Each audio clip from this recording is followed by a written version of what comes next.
Hello every one. Narcotics is A deity business എന്ന ലാലേട്ടൻ്റെ mass dialogue ഇന്നത്തെ സമൂഹത്തിൽ വളരെ പ്രസക്തമാണ്. നമ്മുടെ സമൂഹത്തിലെ കുട്ടികളും ലഹരിക്ക് അടിമപ്പെട്ട് കഴിഞ്ഞുള്ള യാഥാർത്ഥ്യം നമ്മൾ മനസ്സിലാക്കിയിട്ടുണ്ട്. കുട്ടികൾ ലഹരി ഉപയോഗിക്കുന്നുണ്ടോ എന്ന് മനസ്സിലാക്കാനുള്ള ചില ലക്ഷണങ്ങൾ ഞാനിവിടെ പറയാം. കാരണം സൂക്ഷിച്ചാൽ നമുക്ക് ദുഃഖിക്കേണ്ട. കുട്ടിയുടെ പെരുമാറ്റത്തിൽ പുതിയ ചില മാറ്റങ്ങൾ കാണുക.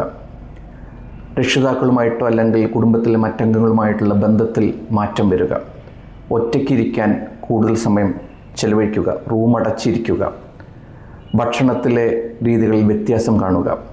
കറക്റ്റ് സമയത്ത് ഉറങ്ങാണ്ട് ചില അസമയത്ത് കുട്ടി കിടന്നുറങ്ങുക. അല്ലെങ്കിൽ ഉറങ്ങിക്കഴിഞ്ഞ് വരുമ്പോൾ കണ്ണിലെല്ലാം വളരെ മാറ്റങ്ങൾ, ചുവന്ന കളറെല്ലാം കാണുക. കുട്ടി ഇടയ്ക്കിടയ്ക്ക് പൈസ ആവശ്യപ്പെടുക. വ്യക്തമായ കാരണങ്ങളില്ലാണ്ട് പൈസ ആവശ്യപ്പെടുക, അല്ലെങ്കിൽ വീട്ടിൽ നിന്ന് പൈസ മിസ്സാവുക. ഇതെല്ലാം വളരെ ശ്രദ്ധിക്കേണ്ട കാര്യങ്ങളാണ്. നന്നായി തടിച്ചിരിക്കുന്ന ഒരു കുട്ടി പെട്ടെന്ന് മെലിയാൻ തുടങ്ങുക, അതും ഒരു പ്രധാന ലക്ഷണമാണ്. സ്കൂളിലെ മാറ്റങ്ങൾ നോക്കുകയാണെങ്കിൽ ടീച്ചർമാർ ശ്രദ്ധിക്കേണ്ട കാര്യങ്ങൾ, പഠനത്തിൽ കുഴപ്പമില്ലാണ്ട് പോയിരുന്നൊരു കുട്ടി പെട്ടെന്ന് തന്നെ പഠനത്തിൽ മാറ്റം വരിക, സ്കൂളിൽ അറ്റൻഡൻസ് കുറഞ്ഞു വരിക, പ്രത്യേക കാരണങ്ങളില്ലാണ്ട് കുട്ടി ലീവ് എടുക്കുക, പുതിയ നമ്മളൊരിക്കലും പ്രതീക്ഷിക്കാത്ത ചില കൂട്ടുകെട്ടുകളിൽ കുട്ടി ചെന്നപ്പെടുക. ഇതെല്ലാം സ്കൂളിൽ നിന്ന് ടീച്ചർമാർ മനസ്സിലാക്കേണ്ട കാര്യങ്ങളാണ്. സമൂഹത്തിലെ ഏറ്റവും വലിയ വിപത്തിനെതിരെ നമ്മളെല്ലാവരും ഒന്നിച്ച് പ്രവർത്തിക്കേണ്ട സമയം അതിക്രമിച്ചിരിക്കുന്നു.